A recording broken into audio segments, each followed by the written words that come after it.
Hello and welcome to F1 Now. In this video, we're going to be talking about contracts, name changes, and what's currently happening at Mercedes. Okay, so good news for the Tifosi. Charles Leclerc has extended his contract with Ferrari for what is stated by him to be several more seasons. So it's important to note that no time specifications have come from Ferrari, but rumors are that it's a contract that runs until 2029. And just like that, the wait is over. We now finally know when Season 6 of Drive to Survive is going to be dropping. So February 23 is the date, which coincidentally is the last day of pre-season testing at the Bahrain circuit. One might look at it as a way to keep you occupied until the season starts in March. Now, what we previously knew as Toro Rosso or AlphaTauri has yet again gone through another rebranding phase, changing names to visacashapprb for 2024 and so on. Now, what's kind of funny about this is that it's been said that internally within the team, the actual name used is V-Carb. So it's also been stated that this is not just a name change, but also a push to bring the team in the forefront of the grid. Now, that to me means that some real money is going to be brought into this team with these title sponsors.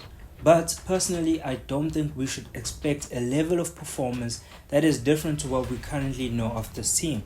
And yes, even though they are rumored to be essentially bringing a version of the RB20, this is because the Red Bull team wouldn't really like the idea of a sister team which has the capability to take some much needed points from them. So set your expectations to fourth fastest or at least fifth fastest car on the grid.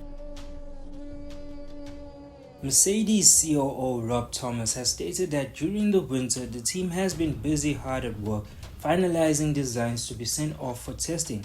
Thousands of components have been arriving and going through inspection and levels of testing for things like fatigue, reliability, and performance. He also went on to say two of the bigger tests are the front 12-axis and rear 12-axis test, where you take the whole front of the car, the suspension, axles, uprights, build them up and put them through tests that replicate different tracks and conditions. All in all, they want to ensure that everything is ready to go for the first test. Now, I'm curious to hear from you guys about whether y'all think Leclerc's contract is too long.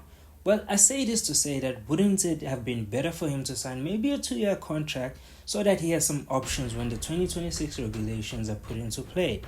So with that, thank you for watching this video, and don't forget to like, subscribe and comment to grow this channel as our very own F1 community. Once again, thank you and bye for now.